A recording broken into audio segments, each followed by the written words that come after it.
For the players.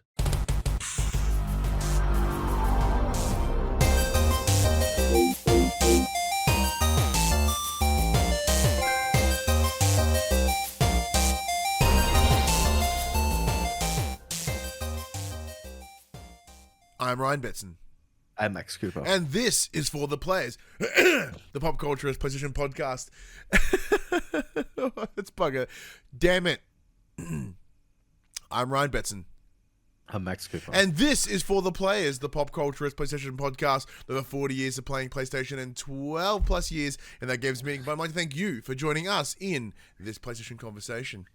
This PlayStation conversation happens every Monday morning at 8 a.m. on podcast services, including Apple Podcasts and Spotify, and 9 a.m. on those you choose. If you'd like to take part in future conversations with us, you can come and check out our socials: Facebook, Discord, Instagram, and X. All of those links can be found in the description below. If you want to join the conversation as it happens, head over to twitch.tv/thepopculturist, where you can watch us record the show live, where you can jump in the chat and become part of the show. If you want to support the show, you can tell your friends, tell your family about this PlayStation pod.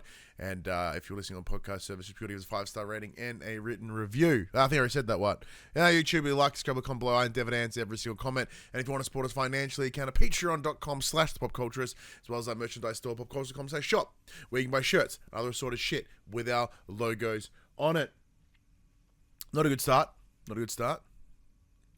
And I have a reason, Max. I have a reason why the episode's a little bit rocky as we kick things off today on this Sunday evening. So, my partner's here. She's always here, which is great, which is fantastic. No complaints at all. So, as I was in here earlier, playing some The Elder Scrolls Online, because that's pretty much all I do these days, she was in the lounge watching a romantic comedy. It was called Anyone But You. It's got Sydney Sweeney and some handsome dude in it. And Hugh Grant? Nah, it wasn't Hugh Grant. I'm going to find out who this dude is. But, I guess I want to sort of have a bit of a quick chat about... his name is Glenn Powell. Glenn Powell.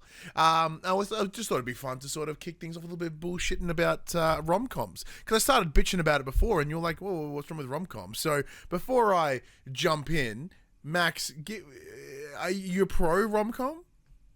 No, I'm just curious as to what your aversion to them is. Okay. So you want me to just go then? Yeah, go for it. Beautiful. All right, fuck them. Tell me why you hate Matthew McConaughey, Hugh Grant, Julia Roberts, and Drew Barrymore. Most of them I'm pretty neutral on, if I'm being honest. The short answer is it's not about the romantic side of things. Like, granted, I do think that rom-coms are dumb because they are fantasy. That is the entire point. However, they tend to showcase and represent not just an unattainable understanding of love, affection, and relationships, but they also demonstrate a positive reward for straight up mental abuse of another individual. And they all tend to come from high class lives where they can just money their way out of shit. So this movie, Anyone But You. The premise is bunch of American fucking people. They're here in Australia because apparently there's an Australian wedding. So all of them, 10 of them are like, yeah, let's just go to Australia for 2 weeks. What are we going to pay for it? Dumb matter. They're all young, dumb, and hot. Let's go.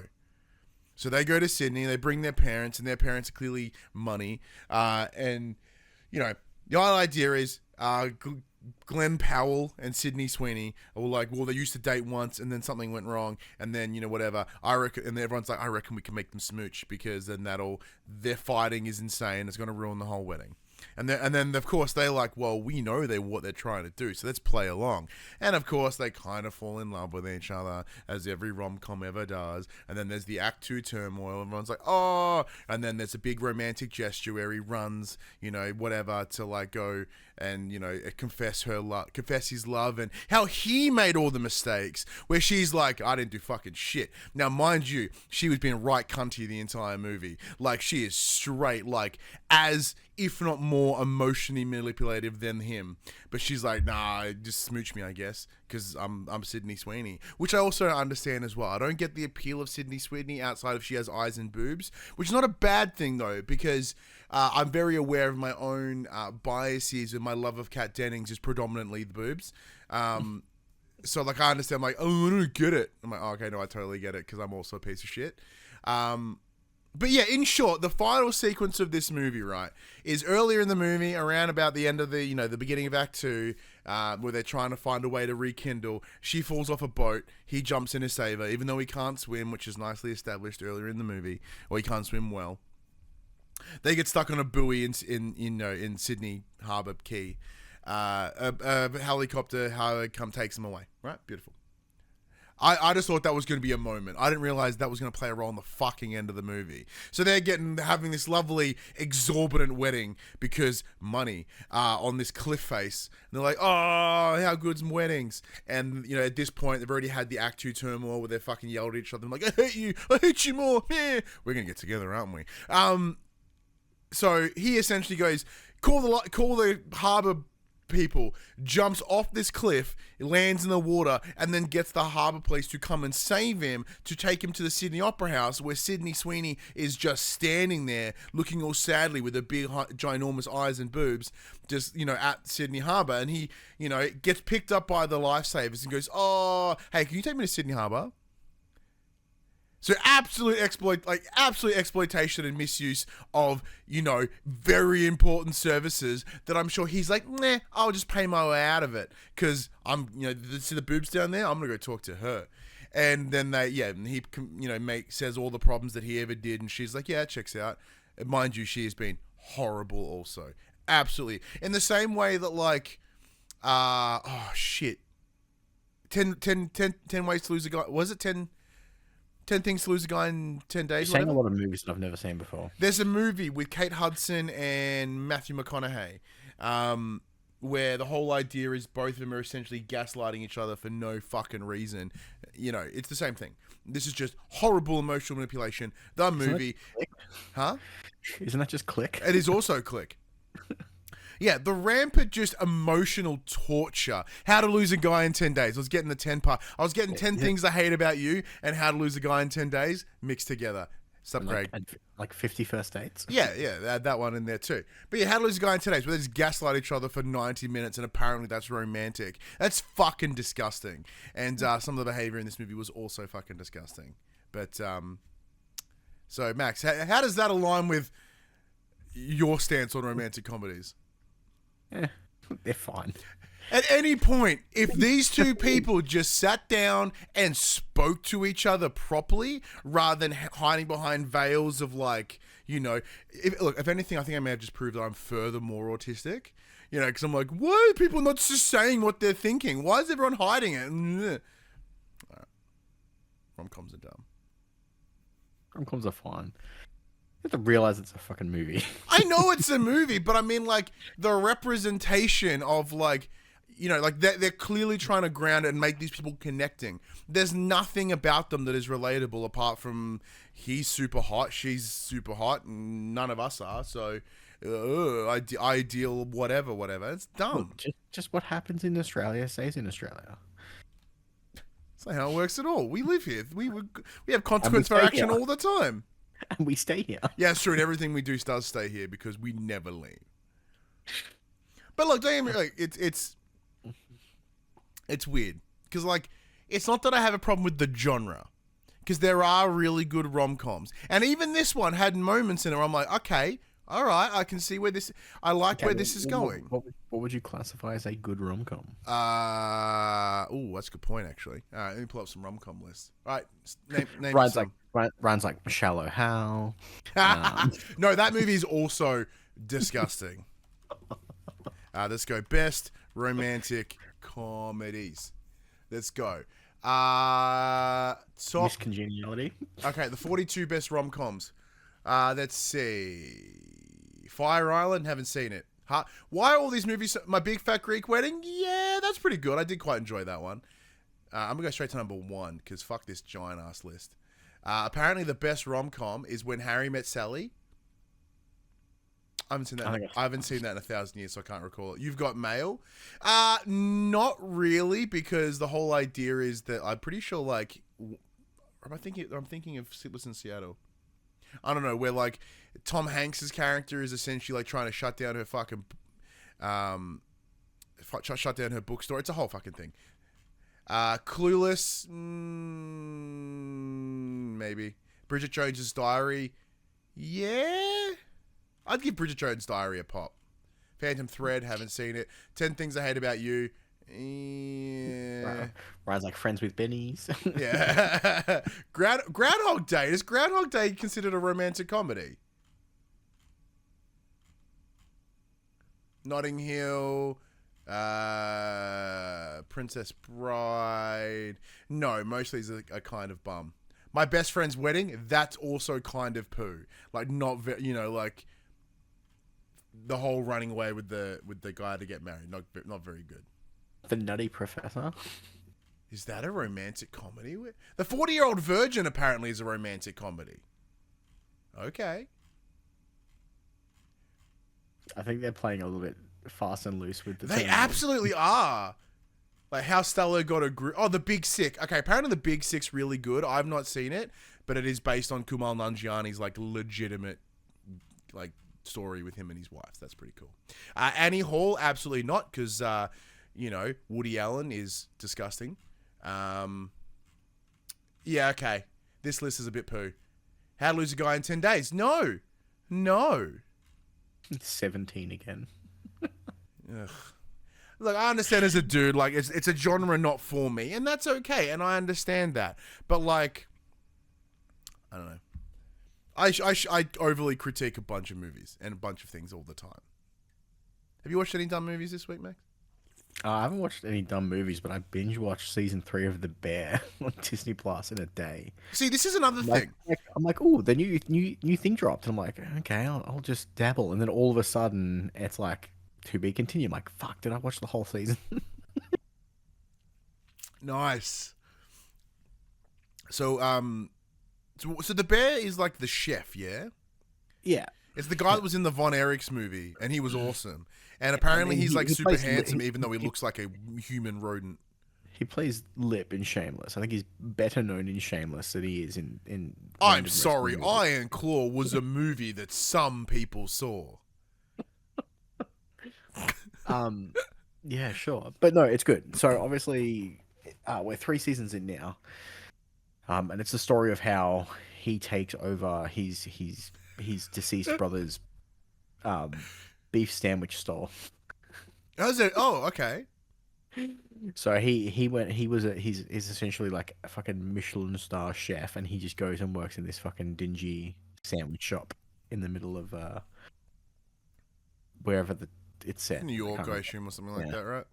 Yeah, and he's like, "We're gonna make this good," and it's the story of how he gets along with the crew that already exists there, and him trying to fit in. And so after 3 seasons, do they make it good? Well, it ends with a review. Wait, it took 3 seasons to get a review. What do they do for 3 seasons? Well, Just make sandwiches for 3 seasons? No. So, like, at the end of season 1, something happens, and they kind of transition, and things happen. I don't want to spoil too much, but it's definitely worth a watch. It is a fantastic. It has wonderful character development. Okay, well, that I'm into. I do love good character development. Over the course of, and the main character, the bear, has like severe anxiety and a lot of mental health problems so he's trying to deal with the stresses of being a chef in a high pressure environment, and he's also riddled with anxiety from a former boss and mentor, and he's okay. So that sounds way better than any rom-com ever. It's very It's classified as a dramedy, I believe. I can work with the dramedy. I like a good dramedy. So, yeah. Good. Nice. Anything else happening this week? No, not really. Oh, nice. Well, in that case, do we just wrap up there at our completely inconsequential fucking rant about TV? Sure. Why not? So what have you been playing? Well, there's only one thing I've been playing really, Oh, yeah, and what's that is that? more Elden Ring. Oh, Gotta yeah. finish them Shadows of the Erdtrees. So as it stands now, I am standing in front of the door for the final boss. Okay. I have attempted it a few times. I have beaten every other boss in the DLC. Mm-hmm. Um, I could beat the final boss now. I just have to change my build up a little bit. Essentially, they're kind of pushing you to want to use a shield this time around, and I hate using shields. I just find them boring, tedious, and easy mode. Mm-hmm. So yeah, I was share screening with a friend last night as he fought the final boss, and he essentially made like a holy paladin build, and I'm like, it's not gonna work, man. Like this guy's very strong against holy attacks. He's very strong against lightning attacks. You're not gonna have a good time. I'm like, why don't you swap out your shitty sword for a spear? Because spears can be you can attack with a spear from behind a shield while you're guarding. So why don't you change your stats up a little bit, rock the spear, and just stab the boss in the dick while you hide behind your shield? All right. It's a play I can get behind. And he's like, that won't work. I'm like, trust me, it'll work. And then he changed his build and he went in and did it first try because just having a shield up means you don't take damage and you can attack safely from behind the gigantic shield. Whereas I'm currently running around with a perfume bottle that causes people to go mad, and I want to try and kill him with that. I have all the gear to use a spear and shield. I just don't fucking want to. At about the halfway mark, I found a ridiculously broken sorcery that essentially you shoot out thorns in like a 3 spray arc, and for some reason it causes bleed build up. So you cast it once, and if the boss is large enough to get hit by all 3 thorns at once, they just kind of instantly hemorrhage and explode.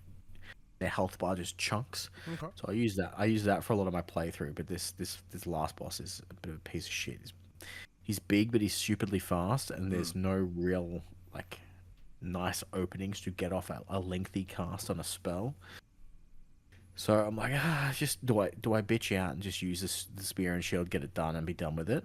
And What if you like bitch out, get him done, and then run him again? But with you, like, just say you got the done, you got your credits, go back. So to get the done and go back, I would either have to start a new character again from the start, or roll into new game, or roll into new game plus, and then it will be harder. Yeah, that's fine. I suggest you stick to it. Because I'm already in New Game Plus 6 at the moment, so everything's kind of hits like a fucking truck. Have you been using the levels correctly in the DLC? Yeah, so my understanding is, obviously having not played the DLC because I didn't fucking play Elden Ring all that much because it was hard. Apparently, like, you need to properly use the new leveling system, because apparently people, all the complaints of the DLC is too hard is people not actively listening to what they should be doing. So essentially what happens is you take all your stats from the base game and they stay where they are, and then as you progress through the DLC, there's Schedule Tree blessings and Ash blessings, which will increase the damage you deal and the damage, and decrease the damage you take with the Schedule Tree blessings, and with the Ash blessings, it increases the damage that your summons do and damage reduction. So there was a patch a couple of days ago where they front-ended the bonuses because it was on the back end. Yeah, they scaled it so you can get a bigger hit, and then it kind of peters out, I guess. So essentially, 20 is the max, and at 20 you deal twice as much damage and you take half as much damage. That's pretty good. So I'm sitting on, I think my blessing level's 14. Mm-hmm. So that's not bad, and like I still do a significant amount of damage. Like in theory, if the boss was to like not move or counterattack, I could kill him in 3 hits. It's just landing those 3 hits without getting hit and dying is the problem. That's a common issue. And it's not the first phase of the boss fight is quite standard. It's very simple. I can 98% of the time I will get to the second phase. It's when the second phase happens that the shit gets weird. The boss learns how to teleport, and that sucks. Makes it really hard to fucking dodge shit. He also all his bullshit ranged abilities that shouldn't be ranged get even more range. He has an arena-wide attack that just fucks you up if you miss. Is that all like the fire? Like, and then you yeah, so so he has he basically becomes like a holy monstrous piece of shit that just fires arcs of holy damage at you, and it's just his attack patterns change dramatically. If you have a shield, it doesn't matter, you just put your shield up and then you don't take any damage. But if you're trying to dodge every single fucking attack, it's tedious. And so that definitely sounds like a you problem. Oh yeah, it's a me problem. And like I know that if I put a shield on, I'll beat him straight away. There's no problem. But I'm in for I want to do it my way, and to do that I need to either get good or get a little bit stronger. So I know there's some extra pieces of gear that I kind of need to round out my build. They're just because they're random drops from enemies. They're not guaranteed. So, for instance, like the headpiece that I'm trying to get for my build has a 0.5% drop chance. So it's gonna take me fucking ages to farm out this piece of shit. But why do you need this piece specifically? Because it increases my damage by 50%. Yeah, that's a good find. Yeah, that's a good find, eh? So like it's a significant upgrade to. So yeah, but the DLC's been fun. The bosses were cool. The final boss was kind of a little bit of a letdown because it's kind of just a reused boss from the base game. But you haven't passed him yet, though, have you? I haven't, but it would have been nice to see something new. Oh, okay. So yeah, you mentioned that you've confronted, but yeah, okay. So you mean purely from a aesthetic, like a decision on okay. Yeah, so it is just a rehash boss from the base game, which is fine. Like every other boss was kind of cool and unique, except for like just the standard dragon bosses that are just big fucking dragons that all have the same things. The story goes some interesting places, and like the base game, it's very contextual, part of NPC side quests, part of item lore, and things that you can just completely straight up miss. So it's but the area is stunning. They definitely undersold it's about the size of Limgrave. It's fucking huge. Like the amount of content that you get for the for just the DLCs is incredible. The myriad of new weapons that they added, the new boss weapons that you can get, all the new spells, sorceries, all that stuff. They really did a fantastic job with it. It is a shame knowing that this is the only piece of DLC coming for Elden Ring. Obviously, Dark Souls got 3, Dark Souls 2 got 2 or 3, Dark Souls 3 got 2. Like Sekiro didn't, Bloodborne got 1. Yeah. So it's a shame knowing that this is kind of it for Elden Ring. But I mean, like I said, I think once I'm finished with this final boss, I'm probably done with Elden Ring. Like I've got the platinum for the base game. There's no trophies here for the DLC. It'll be one of those. Yeah, once I'm done with it, I'll probably put it down for a while. Yeah, makes sense because it's not going to have much of a benefit to keep rolling with it. But if we're going to talk about games that I just can't seem to put down, it has to be Elder Scrolls Online. Like, so since receiving the code from the team here at Bethesda, Australia, and Double Jump, I have put like no less than 30 hours in it, like minimum. Like it's been crazy. Like I've been going ham. Actually, probably close to 40, I think, at this point. Tell you exactly how long you've been playing it. Oh, you can tell me through Steam? Mm-hmm. Drum roll. Let's see. I'm going to say it's probably close to 40. Let's see. Actually, wait, I have Steam open. What the fucking... Yeah, I mean, it'll be faster if you do it. Library. Let's see. 39.7 hours as of today, apparently. Sure. So yeah, I've essentially, as far as I'm aware, I've completed nearly what I assume is everything as part of the Gold Road DLC. So I mentioned this previously. Like, you're in an area called West Weald, Weald. So playing as the character of a Magnus Waffle Stomper, the Nord, whatever class I picked. So I've done everything in that region. It's been a ton of fun. I'm level 22 now, which in and of itself has been a stack of fun. So playing the game throughout, I did get to a point where one of the daily rewards was like, here's 100,000 coin. I'm like, get fucked, let's go. So suddenly now I don't have to really care about buying things, spending things. I just destroy stuff now and like get the enchantments off it. Like previously I would, weigh up the pros and cons of, should I sell this, should I keep this, what should I do? But yeah, once that like big money drop came in, speaking about, the high life of Rom Coms earlier, everything just has money. Now that I have Elder Scrolls money, I just don't care. I'm like, oh, well, I'll just sell this or just whatever, blah, blah, blah. Pardon me. So I've pretty much done everything on that particular map, aside from 2 reoccurring missions. So the 2 missions that you can run in and go again.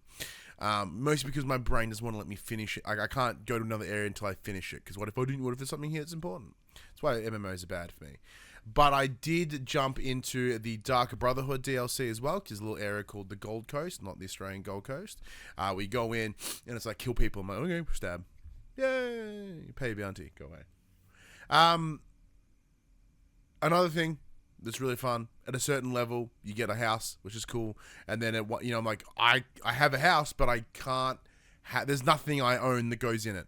I'm like, cool, great. I have a place I can't do dick with. And then you get to a level, they're like, hey, here's a storage box for free. I'm like, oh, thank fuck. So I'm just holding all this useless garbage. Well, it's not useless, but a lot of daily quest stuff. I'm like, I don't need a house. Put it in the box, and I'll go back to it later. It's one of those things where, had I given up, I would have been like, no, got real lame about it and not got there. Or, I didn't want to fork out any money for the in-game crowns. I'm a big fan of that in general. But I am still thoroughly enjoying my time with it. So I've now jumped into, after now I've done the Dark Brotherhood stuff, I have jumped into the main story, which is, it is the same story out of the base game, but the location's different, which is also interesting. And just sort of, picking up things along the way, fun little cool little side quests, just building up my dude, building my levels, see what happens. I now have 2 hotbars, so I can, sort of have 2 separate weapons and 2 separate spell sets, which is tons of fun. Yeah, look, I'm still just thoroughly enjoying it. Unlike you, Max, who apparently you booted it up last night and just went, no. Yeah, so I don't know. I booted it up and I started playing through the Necrom DLC, which was the most recent before the Golden Road. And for whatever reason, because I like MMOs. Yes. I like Elder Scrolls games. I love Oblivion, Morrowind, love all of those. I don't like the mixture of the two. I find that it's, for me, they don't gel well. Okay, that's interesting. I'm not a huge fan of the third person. I'm not a huge fan. Oh, then go first person. Press V. Good. Sorry, I'm not a huge fan of the first person. I like third person. I'm not a huge fan of having like 2 abilities in my fucking hotbar and that's it. And having like my main source of attacking is me clicking my mouse to attack and defend and do all that. I find that I would have hated Elder Scroll, like Skyrim, for instance, if it was go collect this 10 shit and then come back and give it to me. Actually, it's true. Yeah, a lot of but is it? I would completely agree around the hotbar itself. There's only 5 slots, right? So that does make it a little bit poo. 5 spots in an ultimate. So of course that's an issue because then it's like, 3 of them are attack variants and the other 2 are spells.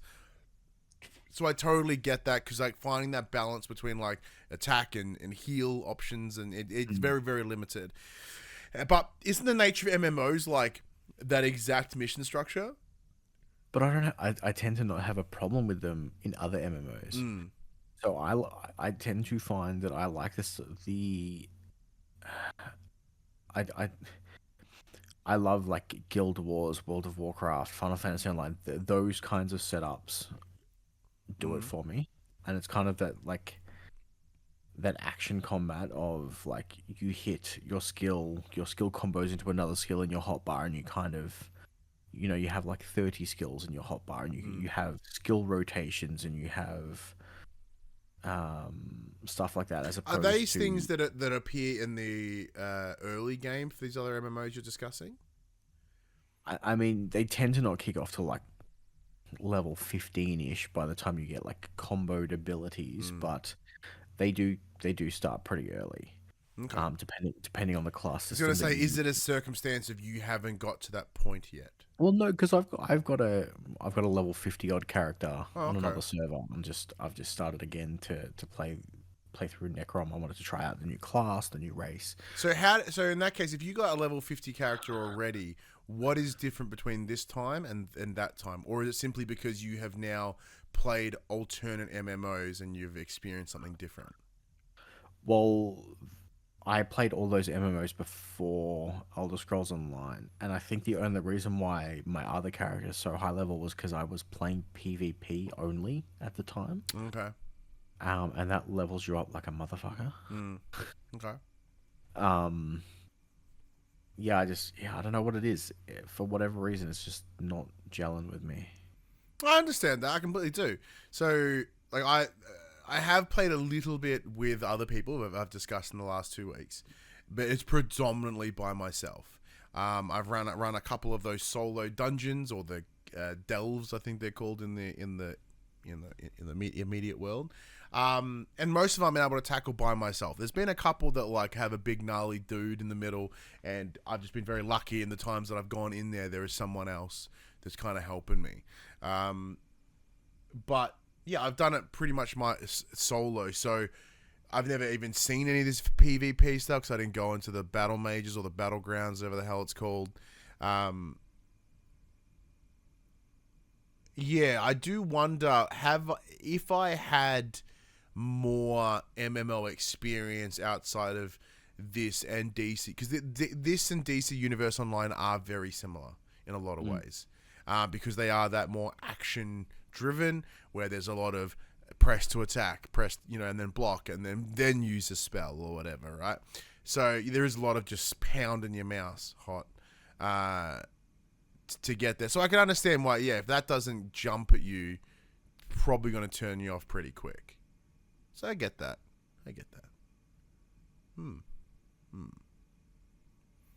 Do you think you would benefit from playing with, because obviously you're someone who's more of a social gamer, if you were to play with someone, do you think you'd get a better time? Maybe. Yeah. But yeah, I'm not sure. I mean, it's installed. I'll definitely be down, but yeah. Because we did also hear our good friend Paul James has also installed it this week, so let's go. Let's have some fun. But another game that I touched upon it last week, in that I had it, but I hadn't actually messed with it. Blockbuster Inc. So it is this cool little sim management game.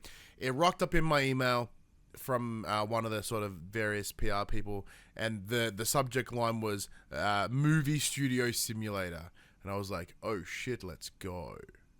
So requested a code came through, booted it up, spent some time with it.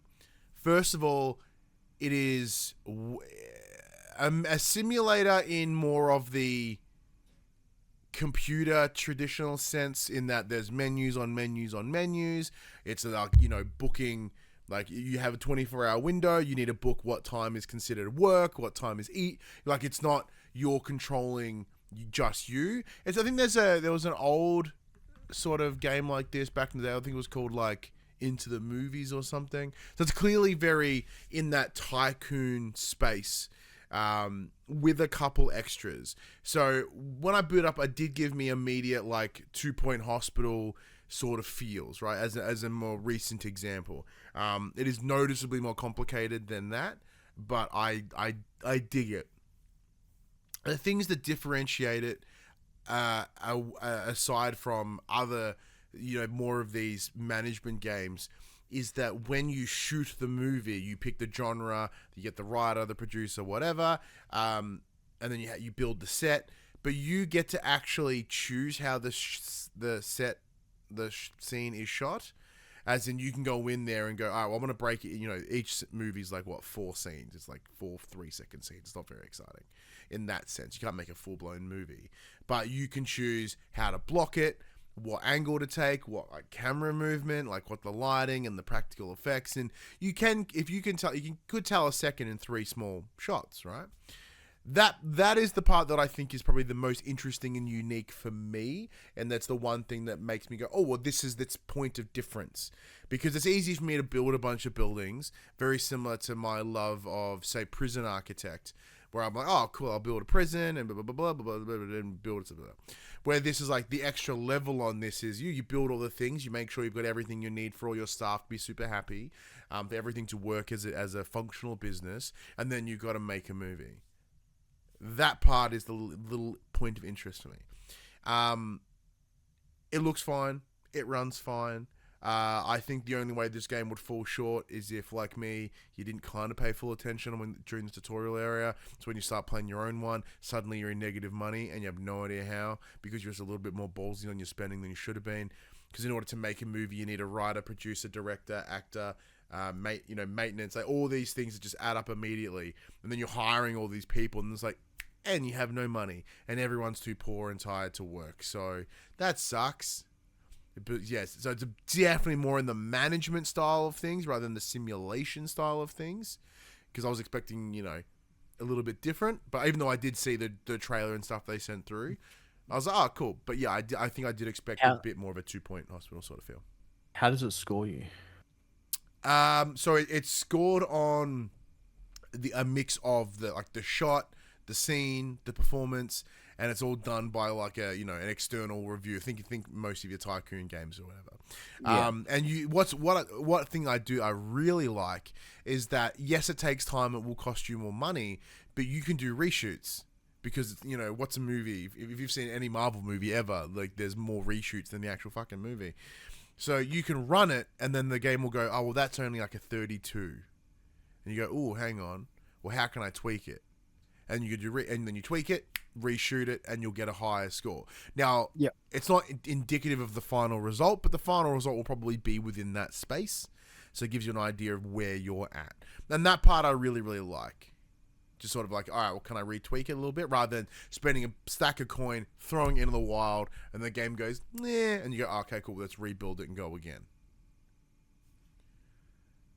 It's for what it is. I really dig it. I'm glad I gave it a bill, and I'm still going to keep giving it a bill because I'm just thinking about ways that I can sort of tweak it and shoot something cool. Because you can tell you have a little person. You're like, all right, there are pre-listed actions like shrug or yes or talk or shoot a gun or be bitten by a vampire or whatever. So I imagine eventually I will fall short on my options. But in the meantime, I'm probably going to have some fun. I might throw it down to easy and tinker a little bit and just throw caution to the wind and just see where it takes me. Probably the most bit of fun. Yeah. But yeah. Oh, the only other thing that I did play this week, you and I, off the pod, you and I were talking about, there's games that we should go back to. And one of them is Alan Wake 2. So I was playing it the other night. It was one of those things we wasn't feeling like watching TV, but I wanted something and I didn't know what it was. So I sat down in my beanbag. Phoebe was behind me. My housemate was over on the other side of the room. I'm like, let's play Alan Wake. So I started again because I couldn't remember where I got up to, and goddamn, does that game look immaculate. There are moments where it looks kind of poo, but then there are moments where it looks fucking real. Any of the shots of the car pulling in, or it's just, there are moments, and because with Remedy's work in both Control and Quantum Break, and I guess a little bit in Alan Wake, but more so in those two, where they have that mix of live, like real shot stuff versus in-game footage. And I'm finding with Alan Wake 2, the transition between these two seems a lot more like unidentifiable, and because they've hit a production quality where they just kind of seamlessly blend, and you have moments of going, is that real? Pretty sure that's real. And then you'll know, like, I force myself to like look for little things throughout it, like, oh, okay, that blade of grass is a bit weird. Okay, this scene is not shot. It is in game. But the story's still dope. Still, I really love the amplification of the Alan Wake 1 stuff, and also the true detective imagery, and with a big focus on Night Springs. So like it's got a lot of Twilight Zone, Twin Peaks energy, which I enjoy as well. It's still really, really good, and I can't remember why I stopped playing it. I think I just got distracted. Probably. Yeah, I'm trying to think what else came out around that. Was like October of last year? It came out the back end of October. You know, I think Valhalla. I think God of War Valhalla took me away. Which was, that was last year. Yeah. Because I know for yourself, Max, you also had this on your list of, we should go back and play that. What is compelling you? It's still installed and ready to go. The original Alan Wake was one of my favorite games of all time. It was absolutely fantastic to have the continuation of that. But yeah, for whatever reason, at the time it came out, we were lucky enough to get a copy.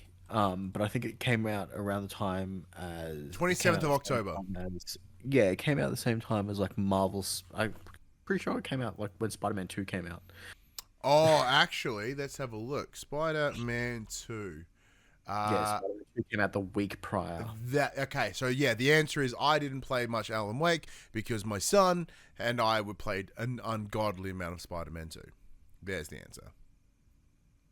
And then for whatever reason, I didn't go back to it until probably soon. I think I've got some downtime coming up soon once I've wrapped Elden Ring and SMT5. Yeah, Shin Megami, and then there's like it's pretty quiet. I think because August, I think, is like the next big ones to get us excited. Yeah, so I think it's like Sparking Zero and stuff. Black Myth Wukong is in August, and then there's nothing until October. With Dragon Ball Z and there was something in September. There's Astro Bot in September. Obviously, that's a biggie. Yeah. Because there's Horizon. That's later in the year. Speaking of, like, the previews for those are out at the moment, which is interesting. So okay, that's like a good transition point. Let's get into the section we call Inform the Players, where we tell you about what happened this week in PlayStation. Where are we kicking off? We'll kick off where we always kick off. We'll do the really quick. Here are the essential play games for PlayStation Plus for July. We have Borderlands 3, NHL 24, and Among Us. All of these are PS4 and PS5. It's an interesting month. Like, I mean that in terms of like, is it brilliant? No. Is it good? Yeah. Like Borderlands 3 is not a bad game. I enjoyed it for what it was at the time. It's no Borderlands 2, but it's no, fun. But like if you want a fun game to run around with some mates, like it's a good, with not much theoretically coming out, or at least depending on who you are, it's like a good game to play with your mates and just shoot stuff around. NHL, I think 25 comes out soon. So it's in the summer season in the US. So we're probably in the off season. So obviously 25 is right around the corner. Good reason to check it out, I suppose. Among Us, though, is the most interesting one for me because I think that game had its time in the sun, time in the limelight, and it's long fucking gone. And isn't the game like $6? Which is fun. Like, it's just comparative to like from a... if you are someone that gets PS Plus based around the cost proposition, sorry, the proposition of like, you know, I get X amount of free games, quote unquote, from the dollar value, you look at that and you go, like that doesn't seem like your month's worth, right? But I mean, but previous months have been great, so that's not an issue. Yeah. I mean, Borderlands 3 is still currently, I don't know how much it is on phone. About $80, $90. Well, yeah, according to PSN store, it's $99.95. Yep. So, like, realistically, that game is getting you your money's worth. Yes, but that game also came out in 2017. Yeah. 2017? Maybe, I don't know. But yeah, it's one of those things. Like, it's just depending on what you're after from, and like, you know, you have to look at it from a yearly perspective. 2019. I was a little bit too early. 2019. It was in the pre-COVID times. Yeah. It was BC, before COVID. But as we mentioned earlier about Astro Bot, let me just get that timestamp, Max. Astro Bot is a big, full-size 3D platformer, and it's got the file size to prove it. The upcoming title from Team Asobi is its largest game yet, with more worlds to explore and new power-ups to toy with than in any of the other robots' previous outings. Backing this up is the game's file size on PS5, which according to the back of the retail box, is approximately 66 gigabytes. By the way, in comparison to Astro's Playroom, the free PS5 pack-in is about 11.7 gigabytes, so it's about 6 times as big. Now, we mentioned earlier the previews are out in the wild now for both Astro Bot and Horizon Lego Adventures. The communication seems to be a lot more positive around Astro Bot than Lego Horizon, which makes sense to what I think the average consumer would be interested in. But have you checked out any of these previews? I haven't. No. Yeah, the only one I've dived into purely out of I'm keeping myself relatively radio silent is Skill Up, because I quite like Skill Up, and I don't find him to be super spoilery. And yeah, he utterly adores Astro Bot, as do I, because it's pure love for PlayStation's history, and it seems like they've really just taken that and ran with it. It was something that was mentioned this week. Like, PlayStation are very clear on their approach with Astro Bot. They want it to kind of be both their welcoming platform for younger gamers, but also supporting the parents of those kids with nostalgia. And it's a good balance. I like the balance. And we've discussed before about how Astro Bot, the character itself, is kind of ambiguous enough that you can throw whatever skin on it you want and make something cool. So I heard a criticism this week. I was listening to Sacred Symbols, a much better PlayStation podcast, just because they're really good. No shit on us. Weren't you on it this week? No, I was mentioned, so I wrote in a letter and I got read out, which is pretty cool. And they're talking about how the focus on the PlayStation history, you know, and all the little trinkets and doohickeys is actually a detriment to the game. I disagree. What's your thoughts? It depends on the player. Mm. If they have a love for all of those things, then they will get a kick out of it. But if it's the average consumer who kind of just wants another platformer to play that isn't a hardcore gamer, it will probably miss and not resonate with them as much. So it would purely depend on the person playing. Yeah, because like there was mention of like, oh, why, you know, they thought that under this new Astro Bot that they would step away from that a little bit, kind of make it its own story, and I can see, but I can understand like the perception that it does blur that line between a game and a tech demo, but I don't know, for me it gets me really excited, so you know, what are you gonna do? Speaking of other previews that came out this week, Yeah, so Concord, the upcoming PlayStation 5 and PC shooter from PlayStation's Firewalk Studios, will follow the Helldivers 2 blueprint of monetization. That is, it'll cost you $40 up front, and we'll try and persuade players to cough up even more cash for its That's cosmetics. US $40, like what, 70 Yeah, for us. something like that. Just about everyone was expecting this to be the case, but we have now got confirmation from the developer itself. Quote, there are purely cosmetic pieces that you can choose to further customize your character, the look of your character, that you can choose to purchase. Those do not affect gameplay. We believe so strongly that the full experience should be available to all of our players. Director of IP Kim Krynes told VGC. In turn, the model should allow Firewalk Studios to support Concord in the long term. Krynes reveals that, quote, new maps, new modes, and new characters will all be added over time, along with the additions to the game's unfolding story. A hero shooter with microtransactions that have character skins. They're fucking crazy. What a twist. What a twist. And they did lock down the beta times as well. Yeah. Second week of July or somewhere around there. Yeah, they're down in the QUICKBITS. Concord beta 12 to 14th of July for those who have early access, who pre-order the game. The open beta weekend is the following weekend on the 18th to the 21st of July. So about 2 weeks away at this point. Now, I'm not pre-ordering this game. Are you pre-ordering this game? No. Well, apparently, like, it's very similar to shit. What was the other one? There was the one, if you pre-order it, you get not just one code, you get like 4 codes. So, like, I'm sure we'll know someone somewhere that'll pre-order. If not, I'll just shoot an email. Because, like, I'll give it a burl. If not, I'll just play it the next weekend. I think it's more like you're more likely to resonate with Concord than me from your love of social and multiplayer titles.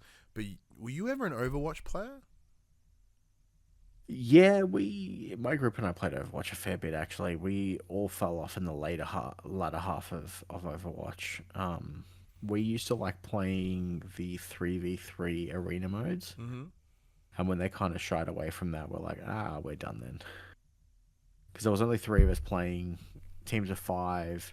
Having 2 random people on your team is kind of detrimental if they're not willing to work together in such a team-focused, objective-based shooter. So we kind of just got sick of playing with randos. So like, if we can't play 3s, we're just not going to play at all. Would that be your same stance here? Yeah, probably. Yeah. I have very little patience for random people.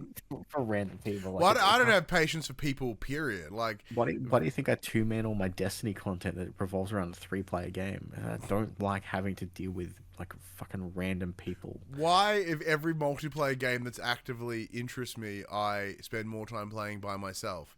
Like, how was Division 2? Oh, I played by myself the whole time. You know, how's Elder Scrolls? Yeah, I played a couple times with my partner and my mates, and that was awesome. But 9 times out of 10, it's just me. It was fine, and I'm having a great time because it's just me. I'm running around doing cool shit. You know, I get it.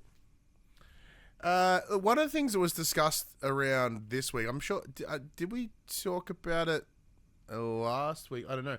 Apparently, there's like rumor mills of like PS3 emulation coming at some point. Yeah.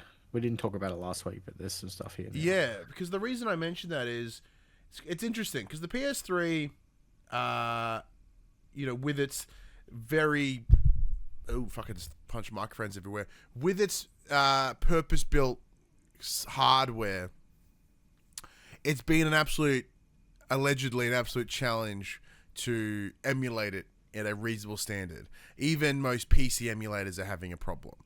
So recently, as part of PS Plus Premium, PS2 games are finally coming back to your PS4 and your PS5. We had them earlier with some games. The original PS2 Rockstar games were on there, like Bully and Manhunt outside of Australia, and the 3 Grand Theft Auto series, but they then got pulled down for the Grove Street collection, whatever the fuck it's called.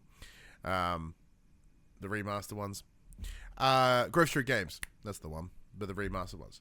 So they're now back. So Digital Foundry, an absolutely incredible and reputable website, YouTube channel, if you want to hear about like the technical breakdown of, of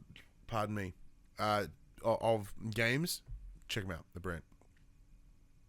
So recently, they compare the experience to, quote, someone booting up an emulator with default settings and handing you the controller for these PS2 emulators to PS5 and PS4. So the experts brutally conclude, quote, sure, you can play the game, but wouldn't you prefer for someone who knows and loves the title in question to set it up for you just right? The problems are plentiful. Although it all seems to stem from a purported, quote, lack of care, end quote, as those of you who'd already tested out Tomb Raider Legends or Sly Cooper and the Thievius Raccoonus will notice, the number of visual filters are few and the resolution is poor.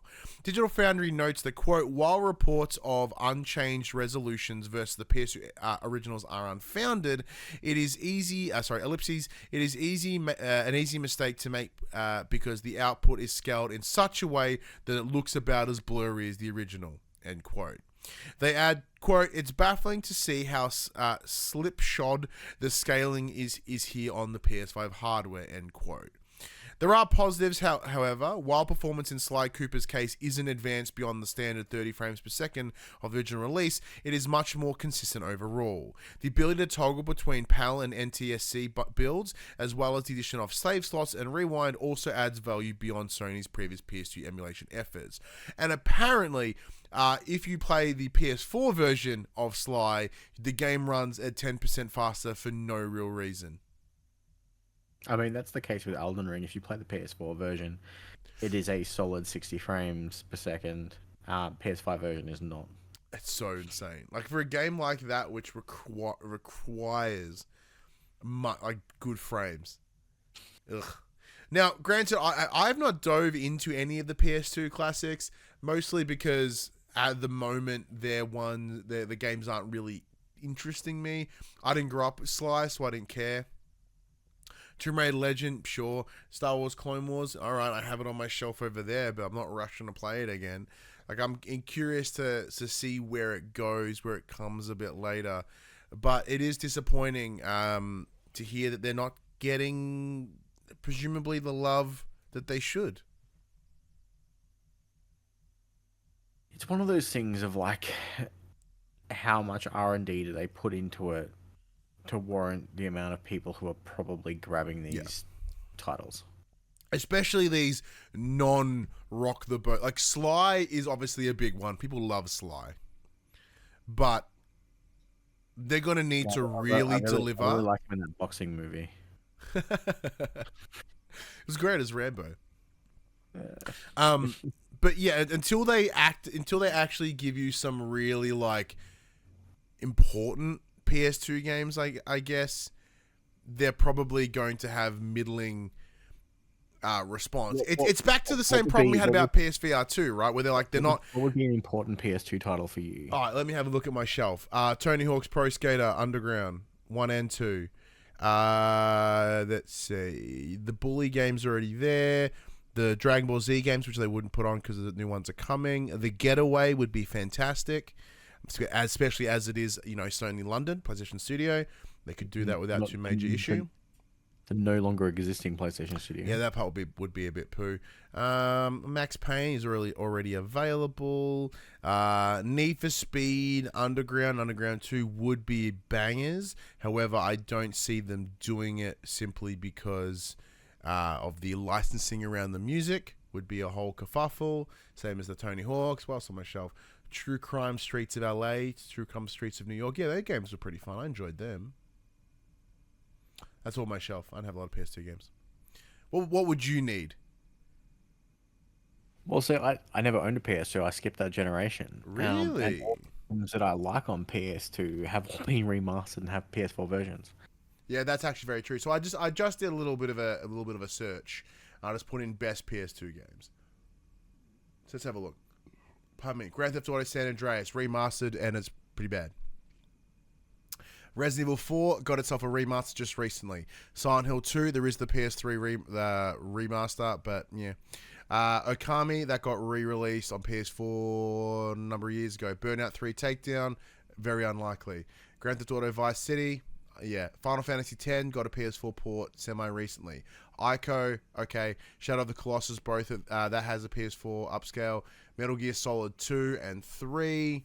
Yeah, okay. That's, well, they are available now. The fucking collection that came out back in last year or early this year. Beyond Good and Evil, that came out this week. Devil May Cry, I don't know how good your one is. God of War 1 and 2, they're not. Well, they're technically stranded on PS3 because they got remastered. Jack, Kingdom Hearts, they're all on PS4. Mm-hmm. Psychonauts, there's on PS4. SSX Tricky, not sure you want to play it. We're not going to get Guitar Hero 2 again. No, Silent Hill 4, I love it, but everyone hates it. Yeah. Really not that many there. According to the list of best PS2 games, it is very much a circumstance of the best ones have been remade, remastered, or ported already. There's not a lot of leftover room. Sorry, I'm also still looking through the list as well to see if there's anything else that's interesting. Or even like the Persona, obviously that's already all done. There's a lot of old sports games on there, which... Yeah, okay. That is this is really interesting. I mean that in terms of... It has put me in a position where I'm having to rethink. I'm like, well, what... In order to make this an appealing... delivery of games from that generation, what would it need to be? Obviously, the Prince of Persia trilogy would be tight. Sands of Time, which is getting a remake. They're playable on PS3, I'm pretty sure. Yeah. There's a PS3 collection, but that's a tough example because things are trapped on PS3. I mean, the thing it's also a collection on the 360. It can be played on a console of today. Yeah, we're also fucking talking about that console. We don't talk about that console here, Max. It's just fucking PlayStation's lack of backwards compatibility. That's the problem. Yeah, no, I absolutely agree. It is really. Oh man, all right. This is one of those things where I have to absolutely eat my own words.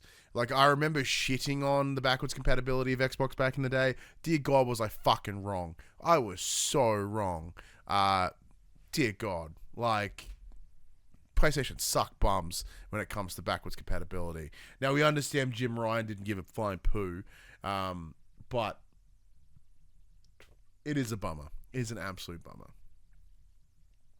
What else is a bummer is the possibility of the inevitable all-digital future. For you. Whether we like it or not, game sales continue to skew increasingly towards digital. We've got publishers deciding against physical editions altogether. We've even got retail boxes packing with nothing but a redeemable code. Optics aren't great if you're an enthusiast of physical media, but all hope is not lost. You may still have a couple of console generations to enjoy before discs go extinct. That's according to Sakana's Matt Piscatella, who spent his analytical career assessing and reporting on the industry's many ups and downs, adding his take to an ongoing conversation around limited physical releases on Xbox. Piscatella writes, quote, "Folks should probably just get used to this. No physical Xbox versions across the market sooner rather than later." Then, when PlayStation and Nintendo are mentioned, he adds, quote, "Give PlayStation another generation, Nintendo another two." Clearly, Piscatella thinks that an all-digital market will become a reality at some point in the relatively near future, and we're not about to argue with his expertise. No. So, it does make sense. Now, once again, this is all with the understanding of the very privileged position we sit in of our access to games, right? Whether it be through review codes or whatever. I can't actually tell you the last time I bought a physical game. I literally can't. For you, it was Elden Ring because you bought it last week. Yeah. So, I do not buy physical games anymore. And I understand that comes from that place of privilege, right? But, I'll still go to EB Games and have a look and then end up going, nah. Both you and I are also lucky that we live in houses with good internet. So I'll download something in no time and not really think about it. Because of what we do. I'm lucky that I can play most new games. So the only games I ever buy are, you know, older titles that are already on sale. And to PlayStation's credit, their sales are getting better because, as Mute in the chat does mention, they say, I mean, you guys live in Australia, so physicals are expensive. I feel bad for that. Our digital is expensive too. On launch, most games are 125, 130 Australian dollary dues for the base edition, and then if you want the deluxe, add $20. If you want the ultimate, add another $20, another $30, and you end up paying. If you want the ultimate edition of something, you're probably forking out 170, 180 bucks. Yeah, I think for context, I think the the latest Ubisoft title was like $180 for the Ultimate Edition. Yeah. And that was what Skull and Bones, I think. Yeah, which is disgusting. We'll Sea of Thieves. Sea of Thieves is not Ubi. All the upcoming Assassin's Creed. Yeah, it might be Ass Creed. Yeah, maybe. Yeah, you're right. Sea of Thieves is not Ubisoft. No, it's Rare and Microsoft. It is Rare. So, like, those prices are kind of fucked. And I hate that we're paying the same... Like, with... Physical is different, right? Like, the only time I'll ever physically buy a game is for the collector's edition. So I think the last physical collectors I bought... So, technically, the last game I bought would have been Spider-Man 2, because I wanted the statue. But... I already had the game at that point. I think, actually, no, I'd already finished the game before it even released. So, and then I sold my code for the came in the Clicks edition to my housemate. So, like, that's the only incentive for me is the physical, like, here's some gimmick that comes with it. And they're few and far between now, so I'm not rushing out for that. So if Death Stranding 2 has another BB pod, where you're going to get one this time? Yes, because I wanted a BB pod like straight away. Like, I was dumb, and they had already sold out of all the babies, and I couldn't buy the BB. And, you know, a friend of the show, Platinum Explosion, both Dylan and Ash were talking about it, and Dylan was like, man, I didn't get a BB, I want a BB. And then their mate, Nick Pryor, here you go, and just sends him one. So if anyone's got a BB out there, let me know, because fuck, will I take that off your hands? I'd open to give you cash for it too, I suppose. But, like, give me, I want a Death Stranding. Wants more babies. I want more babies. Yeah, so, like, that's it. And then with Kmart, Target, and Big W drastically decreasing their selling of... I don't think Kmart sell games. Kmart doesn't sell, period. Target limited, Big W limited. Like, they're the ones that used to sell, you know, when games were $100, and you'd always get it. Price match too. Yeah, you price match, you get $60, right? They don't sell through games anymore, so we're battling between JB Hi-Fi and EB Games, and both of them will be like, hey, how about full price? I mean, to be fair, most of the time JB's at like $79 and EB will be at $99.95. Yeah, but like, because EB are banking on you not. Yeah, they assume that you won't price check, and then they've changed their fucking the price matching policy. It has to be in the same zip code. And they actually now call the stores to make sure that they have stock. Because if you can't buy it from them, they won't price match it. Cool. Spoilers, don't shop at EB Games anymore then.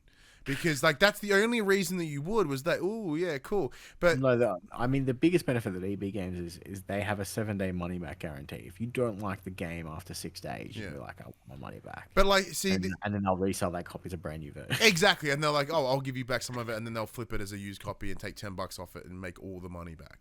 Right? Like, EB Games are a poo company to begin with. And they already actively, like, fuck people over. And...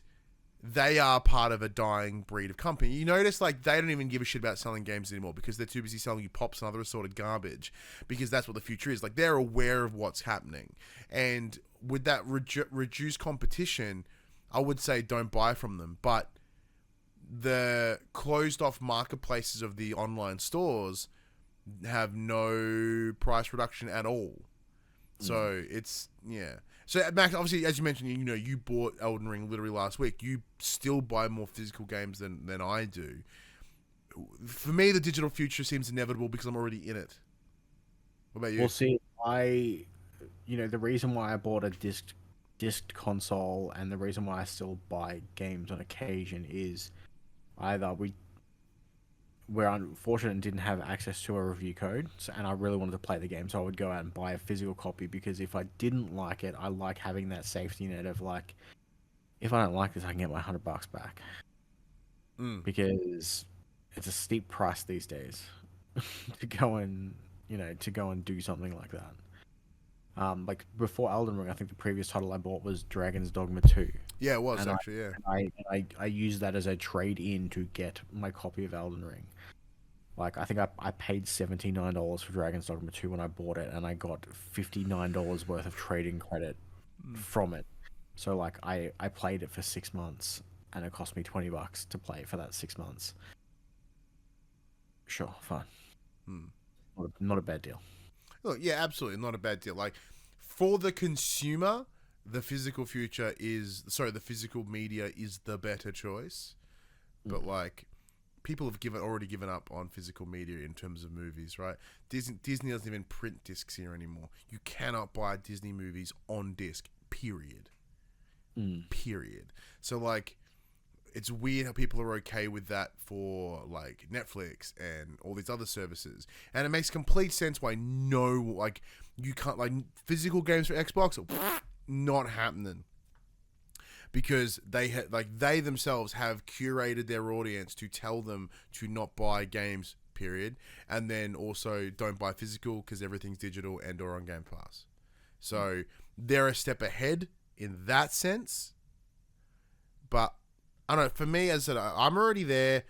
I can understand the people that don't want it to change from a pure collection standpoint, because as I sit here and look at, I've got 2 separate shelves in this room with old DVDs, with old PS1, PS2, PS3, PS4 games on it, and I do love looking at them. And I would never get rid of them because I don't have digital copies of them, but like, they just take up space for me. And because of my weird hoarder, I assign emotional value to physical items, mostly because my memory is so garbage that I like having things that I can look at and go, oh, that was this memory. And, and it helps with my brain. Like all these things behind me, everything on these shelves behind me, I care about. Like, it's why it's here. So moving into the digital space is great for me because I have less space for shit. But I also understand how it devalues things because it's just kind of there. What about yourself? Having the option to buy a physical is always good, but I can see why it's going to be going. Yeah, everything else is. Do you lament the day that it changes?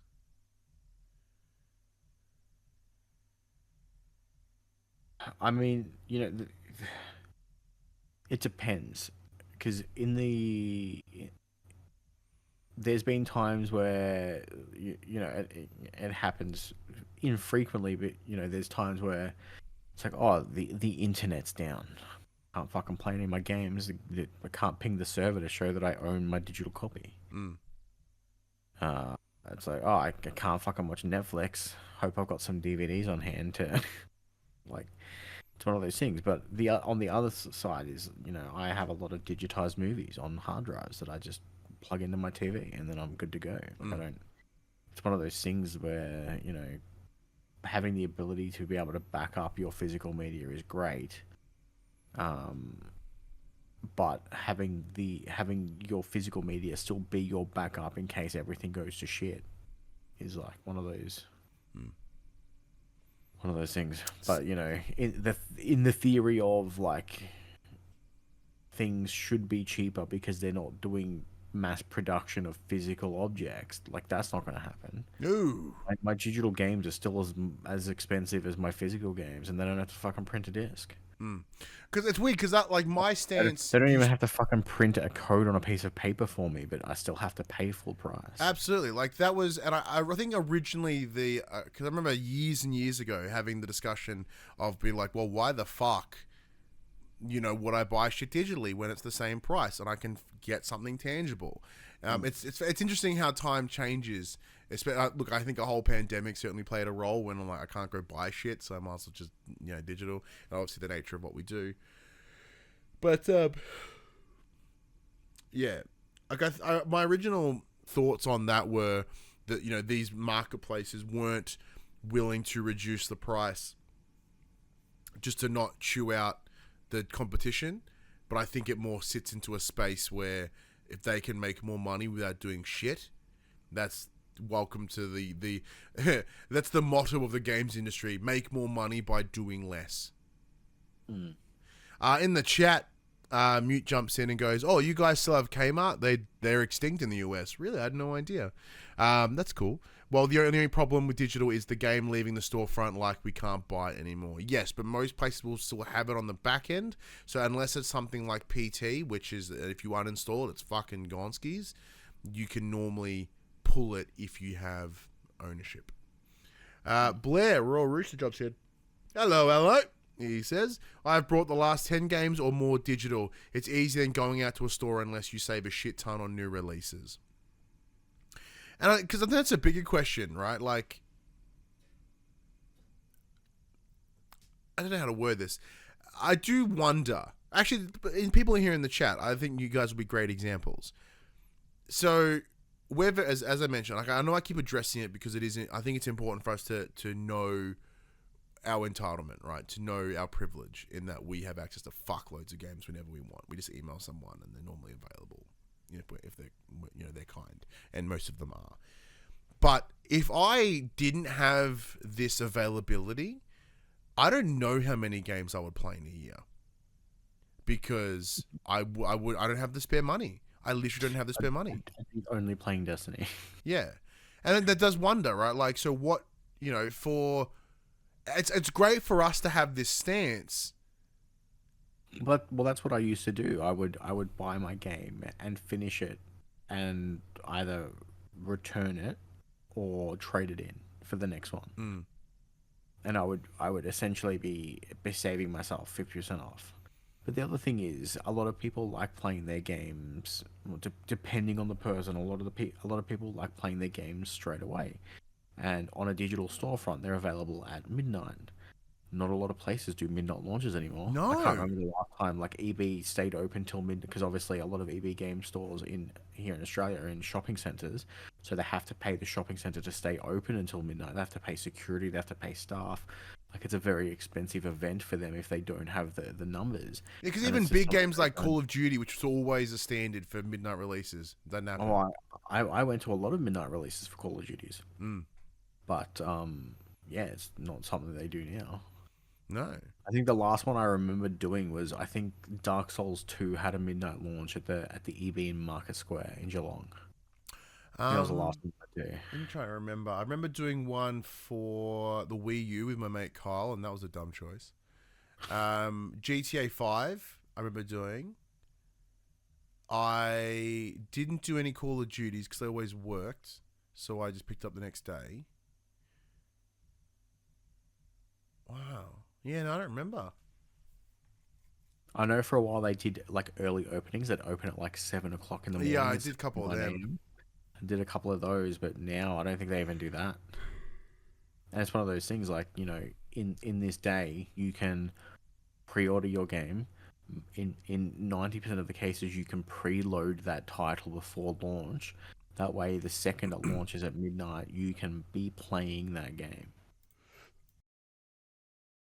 Yeah, and it's... Well, let's move on. So, everyone, let us know how you choose to consume and or buy your games. Let us know in the comments below. Hit us up on social media.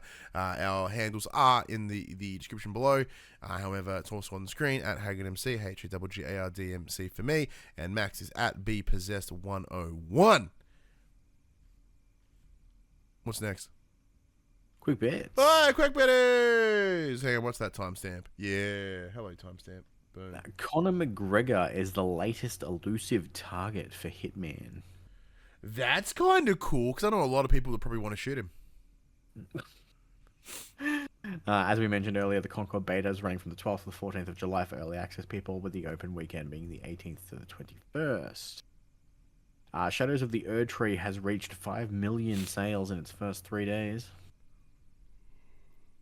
Dead Rising PS5 remaster is set to headline Capcom's next live stream event next To week. clarify, it is Dead Rising remaster of the remaster. It's a double remaster for Dead Rising. Oh, really? And Ubisoft has confirmed that Assassin's Creed remakes are on the way.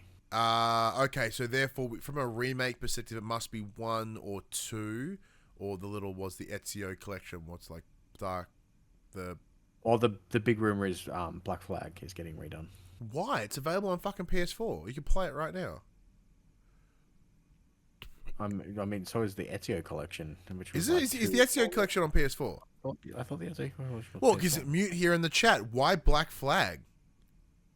Black Flag is great. What do you want? Yeah, why not? I would love it to be remade. Look, 1 sucked. Like, I think 1 should get remade, and then like the Ezio collections on PS4 and Xbox One. So then, why remake any of them? Like, there's a much better answer. Why remake fucking any of them? Because again, there's a difference between a remake and a remaster. They're not remastering them; they're remaking them. Yeah, then why are you doing number 1? As Mute in the chat says, number 1 needs it the most, and I agree. Number 1, because the Assassin's Creed has changed so drastically as a game, as a franchise. 1 needs to be redone because it's missing so much of what makes Assassin's Creed interesting. Like 2 substantially better. Remake 1. I'm still not gonna play it, but remake 1. Here are the games that are coming out this week. Mix on the 2nd July, we get Final Fantasy 14, the new DLC in Dawn Trail, coming to PS5 and PS4. You gonna play it? No, because I still haven't played the last DLC, and I don't have time to play a pay-to-play MMO. No, yeah, hell no. Hot Blood coming to PS5, PS4. Don't know what that is. Sounds sexy. The First Descendant, PS5, PS4. What's that one? First Descendant is kind of it's essentially a free-to-play Destiny, 3-man looter shooter, character skills, classes, all that fun stuff. Max game. Yep.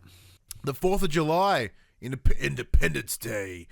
Fate Seeker 2 coming to PS5. The Legend of Heroes Trials Through Daybreak, PS5, PS4. And Zenless Zone Zero coming to PS5. And then on the 5th of July, we get Bleak Faith Forsaken. None of that sounds interesting this week. No cool games to get you excited. Come play Elder Scrolls Online with me. Or whatever else I'm playing at the time.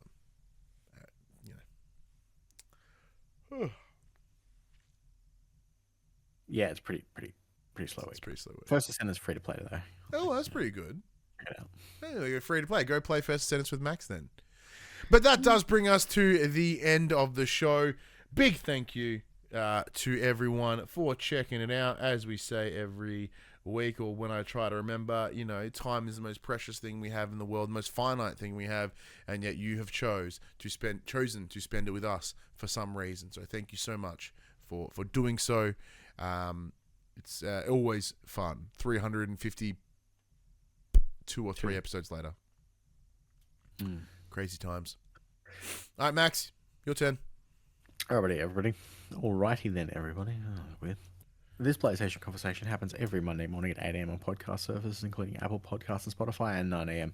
on those YouTubes. If you'd like to take part in future conversations with us, you can come and check out our socials: Facebook, Discord, Instagram, and X. All of those links can be found in the description below. So I tried to do like an X before, and I just made like a scissor, and it didn't really work as well.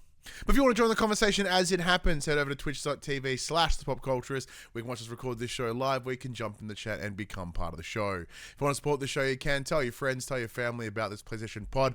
If you are listening to us on podcast services, be sure to give us a 5-star rating and a written review. If you watch us on YouTube, be sure to like, subscribe, leave a comment below. I endeavor to answer every single comment. And if you want to support us financially, you can at patreon.com/thepopculturist, as well as our merchandise store, popculture.com/shop, where you can buy shirts and other assorted shit with our logos on it.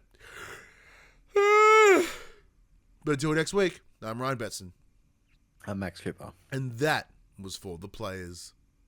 You didn't fall asleep this week. Oh, With all of your strength to not snooze. I was yawning up a storm right before we started recording that it kind of went away. Oh, you just pushed through. It's a short night tonight. Haha, yawn.